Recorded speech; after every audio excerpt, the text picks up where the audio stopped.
What's going on, guys? It's Greg here, aka NYPrepper. It is Wednesday, December 18th, 2024, and I have another emergency alert to share with you guys.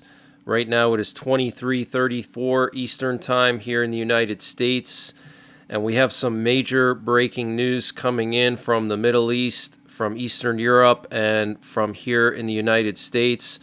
But before I get into the breaking news, I just want to wish Donald Hout a happy birthday. Today was Donald Hout's birthday. Some of you guys may know who he is. He's a regular viewer of this channel for the past couple of years. So Donald, I hope you had a great birthday, and I wish you all the best. I wish you many more birthdays to come, and thank you for all the support. So we have some major breaking news coming in from California and from Louisiana. Apparently, Governor Gavin Newsom of California declared a state of emergency over the H5N1 bird flu.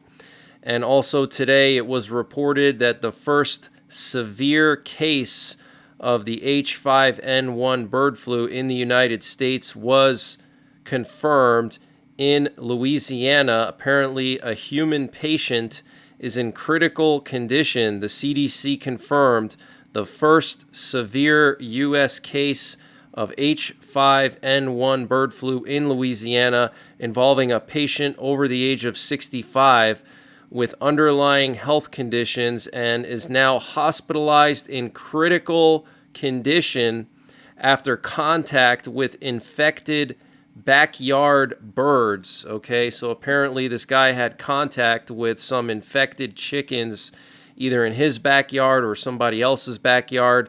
Also, we're hearing that Wisconsin has reported their first human case of the H5N1 bird flu in Barron County, and this came right after an infected flock of poultry in Barron County was reported. Also, we're hearing that 2 cats in Los Angeles died from a suspected H5N1 bird flu infection after eating raw meat, and a 3rd cat is sick. So looks like the H5N1 bird flu is spreading, and if it does spread, this could be much worse than C19. This could be equivalent to the Spanish flu. Want to just turn your attention towards Russia now for a little bit. So there was another strange signal broadcasted on one of the Russian nuclear war frequencies, and this was in the evening today. And so this sounds like some kind of a klaxon alarm, basically some kind of a missile alarm, and it was broadcasting on one of the Russian nuclear war frequencies for probably about 2 hours, I would say, maybe longer. And this is the same frequency that they've been broadcasting the Russian national anthem and also the Stalingrad clock on. So something big is about to go down. I'm very concerned that Russia is going to launch potentially a tactical nuclear strike on Ukraine and potentially simultaneously attack Lithuania and try to close the Suwalki Gap. Now, this afternoon, I was on the KLW World News channel on Rumble with inventor Lee Wheelbarger. Some of you guys may know who he is. He was on Modern Marvels. He invented the gyroscopic binoculars. But we were discussing in detail how Russia would close the Suwalki Gap, and it's looking very, very likely that this is going to happen in the near future, potentially before Trump takes office, okay?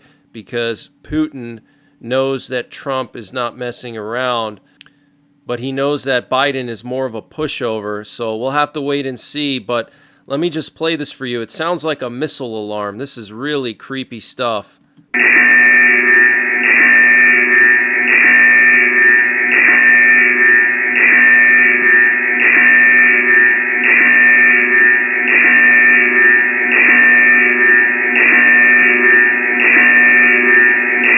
Basically an old school klaxon alarm, a missile alarm, like when they launch missiles from a silo or something. They have these alarms, and just a couple of days ago we heard an ICBM nuclear attack warning on the Russian buzzer, which sounded like an American emergency broadcast system message about an ICBM hitting the U.S. within 15 minutes, and this was running on a loop on the Russian buzzer, which is the primary nuclear war frequency for Russia. So this is very, very weird, guys.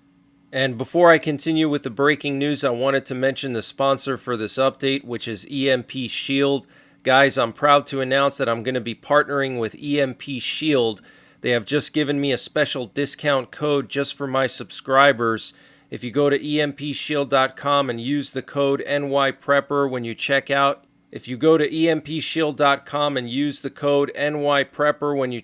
you'll get 15% off your entire order. Good for anything on their website. They're also doing a Cyber Monday sale. Guys, the threat of an EMP has never been higher, and you need to protect your vehicle and critical electronics. The EMP Shield is a device that protects your vehicle's computer or electronics by installing in line with the electrical system. The EMP Shield has passed rigorous military testing and is compliant with several military standards. They're also IP66 weatherproof and made in the USA. They can be used to protect your ham radio base stations, your RV, your camper, your solar generator, and various other things in addition to your vehicle. So go to empshield.com, use the discount code NYPrepper to get 15% off, and the link and the discount code are in the description below this video. And also, here we have a clip of the Russian anthem that was playing like all night last night. Check this out.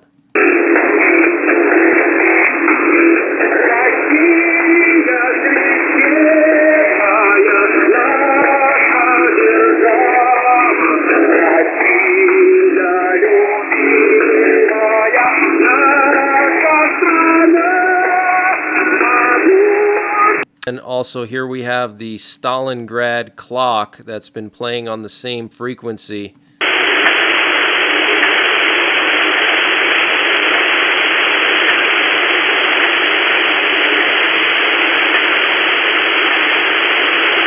So you can hear that ticking sound. And Sweden scrambled 2 fighter jets to intercept a pair of Russian bombers flying over the Baltic Sea on Tuesday. According to Försvarsmakten, the Swedish armed forces, the NATO nation scrambled 2 Gripen fighter jets to identify 2 Tu-22 backfire bombers, which were then escorted by 2 Sukhoi 27 fighter jets. So 2 bombers escorted by 2 fighter jets in the Baltic, okay, and Sweden had to scramble their Gripen fighter jets. Sweden's response to the sightings of 2 Russian bomber jets is significant because it is one of 7 instances in which NATO fighter jets were scrambled to intercept Russian aircraft, violating airspace regulations last week. Wow, 7 instances in the past couple of days. I mean, if that's not a sign that we're heading towards war with Russia, I don't know what is. And remember, just a couple of weeks ago, Sweden handed out millions of World War III survival manuals to their citizens, and also various Baltic countries and Poland have been handing out survival manuals. Poland is building the largest defense line in Europe since World War II right now. Poland just recently completed a survey of their capital, Warsaw, where they were looking at where bomb shelters are located, possible bomb shelters, buildings that could function as bomb shelters, or metro stations, or old bomb shelters from the communist days. Okay, so Poland is in the process of doing what Ukraine did years ago, which is create a network of bomb shelters in their capital and then post the locations on an app for Polish citizens so they can check where their nearest bomb shelter is. Also, Russia started mass producing shipping container fallout shelters. I mean, come on, guys. The writing is on the wall. And the Houthis launched another long-range ballistic missile attack on Israel this evening. This time they targeted Tel Aviv. Sirens across central Israel were blaring as the missile was coming in, and luckily, thank God, it was intercepted by the Arrow 3 missile defense system. There were loud explosions reported in central Israel, and there was extensive damage from fragments of the missile after it was intercepted. Now, shortly after this attack, Israel launched massive airstrikes on Yemen. Apparently, the central power plant and several power stations and oil depots within the cities of Sana'a and Hodeidah in western Yemen were targeted. Also, various camps belonging to the Houthis were hit as well. We're hearing that the capital of Yemen, Sana'a, is entirely without power now, and Yemeni media is reporting of casualties and significant damage at the Ras Al Isa oil refinery. Okay, so here we have video footage of Israel intercepting this ballistic missile flying into Tel Aviv. Guys, this is biblical. Okay, we are living in biblical times, end times right now. Okay, look at this. Okay, ballistic missiles being launched into Israel on a regular basis. And because it happens so often, we've become numb to it. But this is not normal, guys. This is coming straight out of the Bible. All these attacks on Israel from different directions, it's biblical.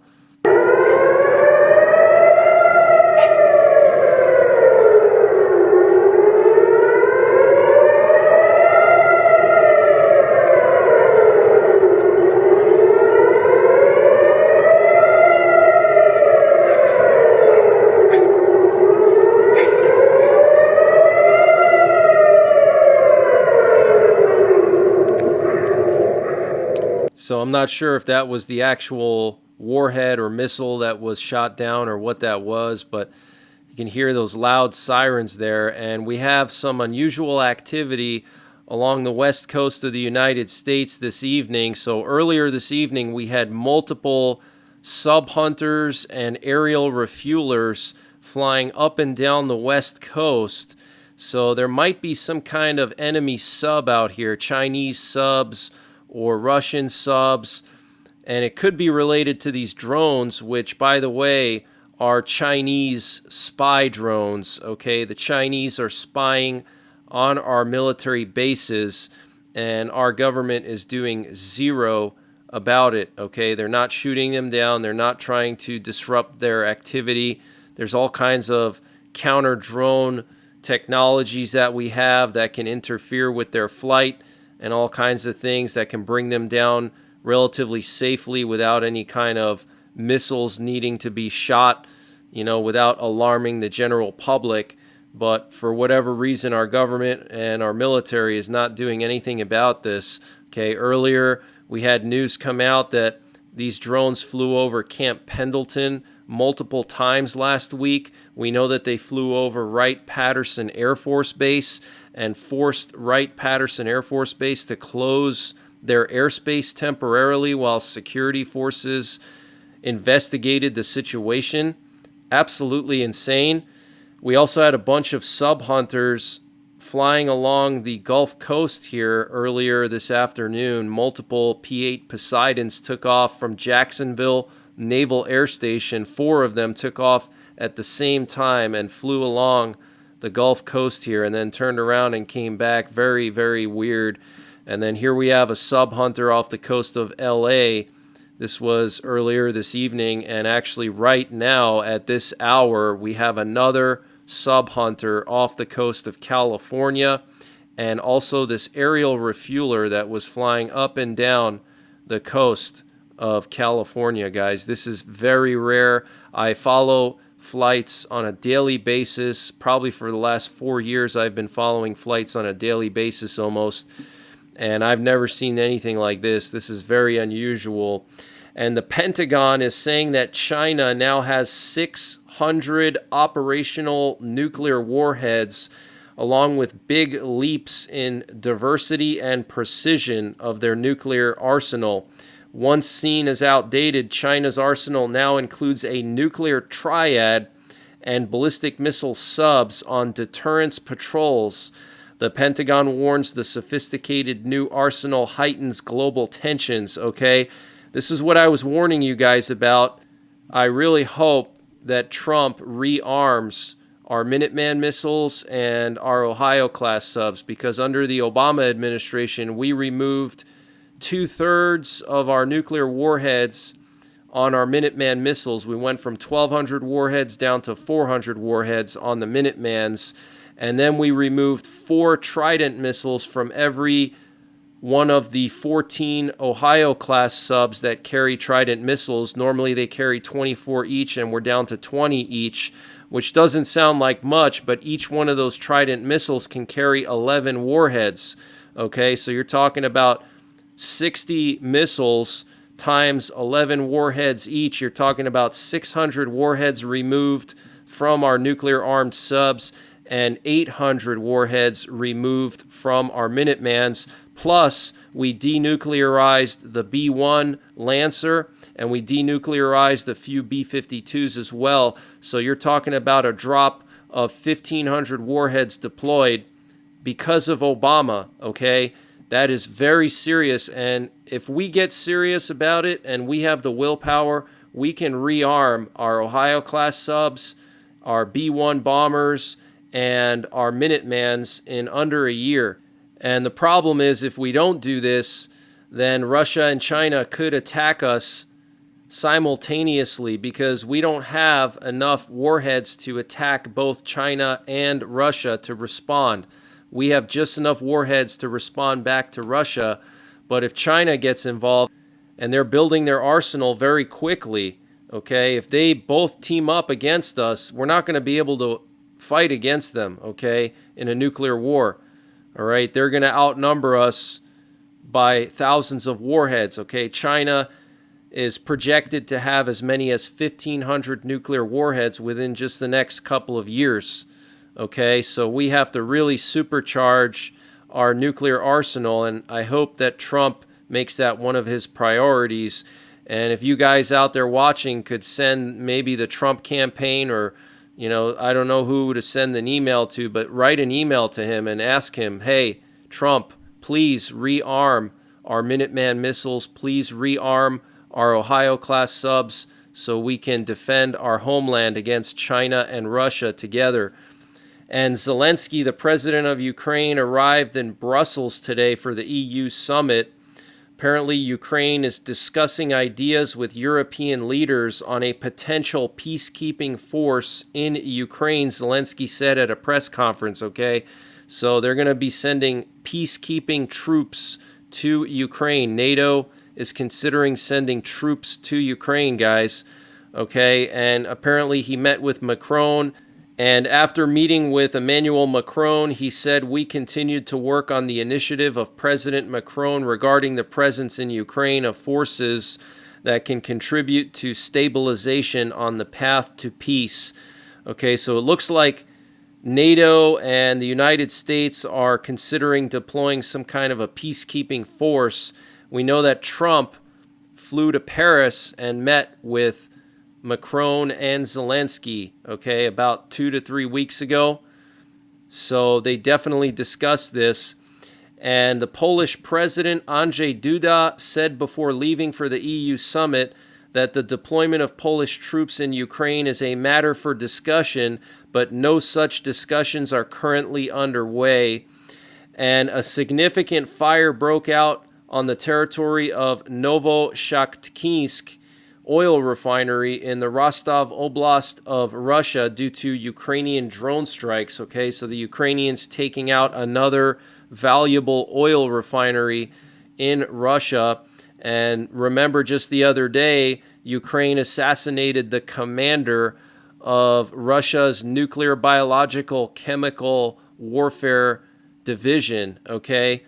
And Ukraine is going to receive 19 air defense systems from allies to protect critical infrastructure. This was reported by NATO Secretary General Mark Rutte. And at least 100 North Korean troops have been killed in Ukraine since they were deployed there. 1,000 plus were injured already. This is being reported by Yonhap News, which is South Korea's news. Okay, so South Korea is reporting on this. And for the first time since 1974, the Dow Jones Industrial Average has fallen for 10 straight days, extending its longest losing streak in nearly 5 decades. Wow. And according to Radio Svoboda, the first strike by storm shadows or scalp missiles on a target in the Rostov region of Russia took place today.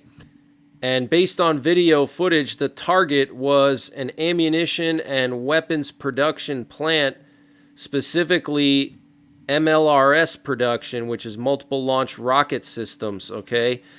But that's the latest breaking news that I have. I will be back tomorrow with more breaking news, and I will be in and out of the 24/7 live stream. And I do have my radio system plugged into the live stream so we can listen to these strange signals being broadcasted by Russia's nuclear forces or somebody else. And don't forget to follow me on Telegram and Twitter. I post all my updates on Telegram and Twitter. The links to my Telegram and Twitter are in the description below this video. And until the next time, take care, God bless, and don't forget the 3 Ps: prepare, practice, and persevere.